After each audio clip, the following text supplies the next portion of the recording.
Hello everyone, welcome back to another video.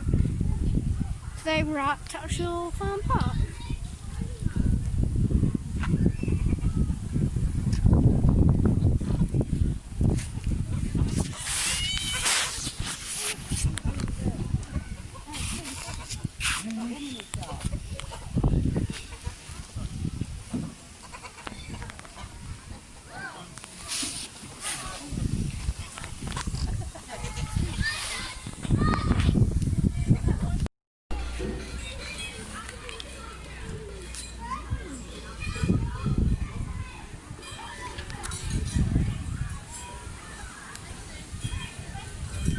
Whoops!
Come on, Piggy. What? Oh, no, you're coming. Come on. Come on.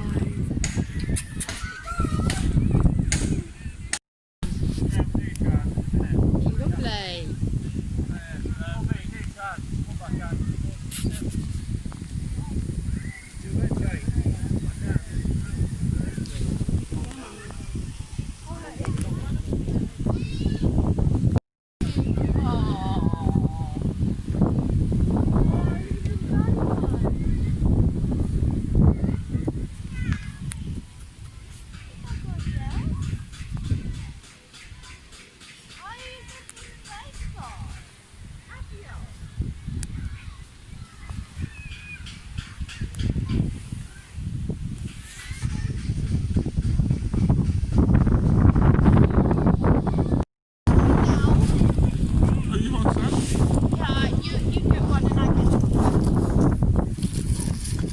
Try and entice this one. Yeah, Ginge.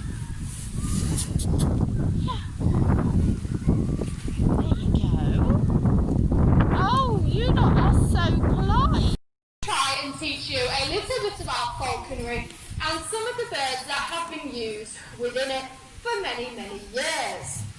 But before we do get started, I will just mention that I'm sure, like many, many people sat here today, throughout lockdown, we had a fair bit of spare time on our hands. And we thought, well, let's use this productively. So we've actually spent a lot of time working on our YouTube channel and on our Instagram to give the general public that have a bit of an interest in falconry or who are just a bit nosy to see what goes on behind the scenes down here. We've worked a lot on some of our training videos and different bits and bobs that we get on with all of our birds. So do have a look at those. We've got a board with all of the labels and things for them on. So do have a look and have a like and a subscribe. Obviously it's all free and things. As well as that, throughout the course of the afternoon, we do still have availability on our taster sessions. So if you enjoy this demonstration and you want to get even more up close and personal with all of the birds, but you haven't had a chance to book a big experience yet, those are just slimmed down versions, and we do still have a lot of availability. So pop down after the demo interested, and we'll give you a bit more information about what happens. Now, the bit we've all been waiting for, I will start flying. But before I do, I will just give you one last little help and safety brief. I know we've all heard hundreds this year, but in all honesty, what's one more at this point? So, down here at Tattershall Farm Park, we like to give our audience members the fullest experience possible of our birds of prey. And that is basically a glorified way of me saying that our birds have horrendous spatial awareness, and they do get very, very close. So if anyone does have a crippling bird of prey phobia, I would just run for the hills now, because this probably won't be a demonstration for you. Because when I say they get close, I mean I've literally seen them knock hats and sunglasses off of people's heads. But if you live birds of prey, you want a really good experience, you are most definitely going to enjoy this. So, without further ado, I'm going to introduce our first bird of prey into the arena, and she's going to make these people jump. There we go. So this lovely lady here is called Whisper, and she is our female great owl. Now, these guys aren't native to this country, they're actually native all the way up in Quebec and Alaska and that kind of region. Now, general rule of thumb with all of the owl species is that they're designed to camouflage themselves into their surroundings. So, believe it or not, the lovely Whisper here is actually designed to look like a snow-covered tree. And this is why she has all of those lovely white and brown and grey colorations. However, saying that, last time I tried to make her work on a bank holiday Monday, Whisper actually decided to go off on her jolly. And she ended up sat in all of these big humongous trees that surround our flying area. And she was just having a jolly good time of it, flying around here, there and everywhere. And so for me, for the first 10 minutes, I could not spot where she is. So her camouflage does work very, very well in all of the lovely wintry trees around here, which is absolutely brilliant for her. Now, with all of the owl species, they're a bit different to the hawks, the eagles, and the falcons in the way in which they fly and hunt. So Whisper here, she's actually an ambush predator, and she does about 80 to 90% of her hunting just based off of her hearing. So if you look at her from the face on, you'll notice she has a lovely big heart-shaped facial disc, which is basically a glorified satellite dish, and it filters all of the sound waves and all of the noise straight into her ears, allowing her to pinpoint exactly where her dinner is as it moves underneath the snow. And believe it or not, she can actually hear the heartbeat of her prey under about 2 foot of snow. So it is absolutely incredible just what this bird can actually hear. They have a phenomenal sense of hearing. Now, general rule of thumb with all of the owl species is that they are actually quite lazy, and they don't like to do too much work for their food. So when they're actually hunting in the wild, as opposed to chasing their prey, they would much rather just sit in a tree and wait for it to run underneath them. And this is where their camouflage comes in very, very handy for them. And as well as that, when they are sat up in a tree, obviously where their prey is as it moves towards them. Now, as much as Whisper here is flapping and flapping, you'll notice she's very, very accomplished at gliding as well. And this is because that's actually one of their main sort of flying techniques out in the wild to preserve their energy. They will literally just glide above the surface of the snow as they are flying. And obviously they're making little to no noise with their wings, which allows them to obviously hear where their dinner is. And in the wild, they did actually get the nickname the Phantom of the North because of their ghost-like appearance and their ability to move very, very silently over the snow. Now, one of my favourite facts ever about this lovely little bird is that actually, if you look at her from the face up, she has a very quirky little feature. So you'll notice, underneath her bright yellow beak, she actually has a a series of little splotches. She's got two white ones either side and a little black line that goes straight down the middle. And no word of a lie, that is actually known as her bow tie.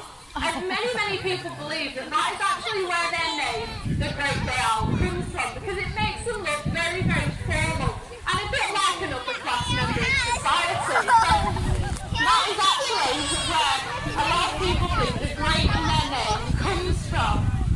Now, as well as that, when we do get the owls in captivity like this, they are naturally quite timid and shy creatures. So when we're actually raising them up to make them really confident like this, we actually have to raise them a little bit differently. So Ryannn had the lovely Whisper here since she was just a couple of days old. And when she came to us, she was a little tiny chick that literally fit in the palm of my hand. And my gosh, baby owls are one of the ugliest things that you've ever seen. And it doesn't help that they actually stink as well. And we pretty much throw them into a life of chaos. So since the day we got Whisper, she has come down here to the centre with us. And well, she used to come home with us on a night. And she used to cause absolute chaos. And because of this, it has made her a really good, really constant bird. So now, she couldn't tell us whether there was one person sat out in this arena or whether there was hundreds. She would fly exactly the same because she knows she's coming out here and just working for her dinner. And she, like anybody, absolutely loves her food. Now, what we're going to do, we're going to give Whisper a couple more flights round, and then I'm going to introduce you guys to this next bird. And I'm going to start praying at this point that the rain just blows very quickly over us and we don't get stuck in a massive downpour. So what we're going to do, we're going to give Whisper a couple more flights. Joel's going to have to get his jog on, and we're going to do one more lovely big majestic flight out of the arena, and then I'm going to introduce the next bird and give a bit of a health and safety brief for them. Now Joel's heading the complete wrong direction now. Okay, we'll do a few more flights. I just didn't want Whisper to get too soggy. She's done a very good job for us this afternoon. So, John's going to scoot his way out of the arena, and we're going to give Whisper one more lovely big majestic flight out, and then I've got the brilliant job of trying to explain what we're going to do next, because it might go horribly wrong. But we're going to see. So, the next birds that we're going to be flying had their first birthdays with us, and they are the mighty Harris Hawk. Now, the Harris Hawk, again, is not one of our native bird of prey species. They are actually native to Central and South America, especially the desert regions. And when they were introduced into English falconry in the late 70s, in my opinion, they changed everything. And I like to refer to them as the pioneers of falconry. Because once upon a time, when falconry was at the height of its popularity, it was all about hunting. And if, like me, you couldn't hit anything with a bow and arrow, you were actually going to rely on a bird of prey and a partnership that you formed to provide you with a meal. Because obviously hawks, like the goshawk, actually catch ground mammals like rabbit and hare. So in the Middle Age period, they were very popular. But the Harris Hawks, when they were introduced in the late 70s, they changed the way that falconry worked. Because it meant that actually, instead of me just going out alone with my one bird to catch some food, I could actually fly multiple birds together. And we can fly, say, 3 or 4, or up to about 7, because the Harris Hawk is actually a pack animal. So when we're working and flying them, because we can fly so many together, when they're introduced, it meant that actually, instead of me going out alone, I could go out with Joel and a couple of other friends. And it built a bit of a healthy competition with it. Because obviously everybody wants to show off and show the different things that they have taught their birds to do. So more and more people started coming together and flying their birds in half. I think what we're going to do, we're going to give these lovely chaps a couple more flights round, and I'm not going to force anybody to stay sat out in the rain with us. Obviously, I will just mention again, for those that have just joined us, if you have enjoyed watching the birds fly and you do want to get a bit more up close and personal when this rain has passed, do have a look at our falconry taster session. We do still have availability, and I do believe this is just the light shower that's going to go away. So I'm going to take these two back into the dry. No, I'm not, because that one doesn't want to come over to me. And then, thank you all ever so much for watching. Oh, yes. Oh. Two legs, proper. Soggy. Yes. Look. When will it be 3 o'clock? Food? Yeah, we'll get some food for you. Yeah.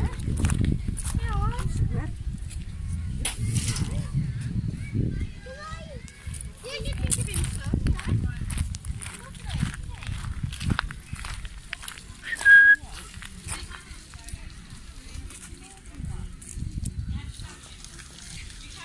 No, you can't have my phone. This is not food. They do flowers. I haven't got anything.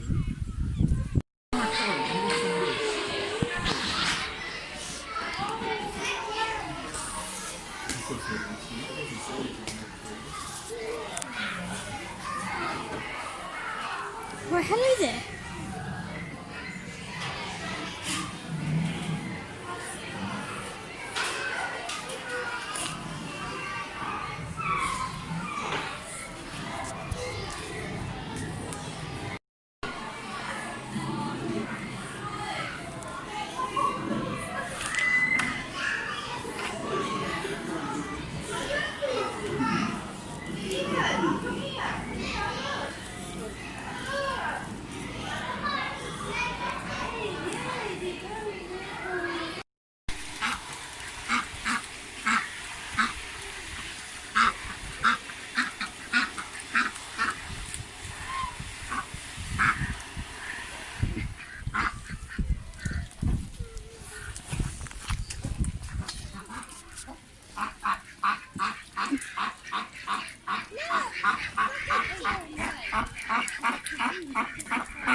Right then, you guys, that's the end of the video. I hope you enjoyed, and peace out.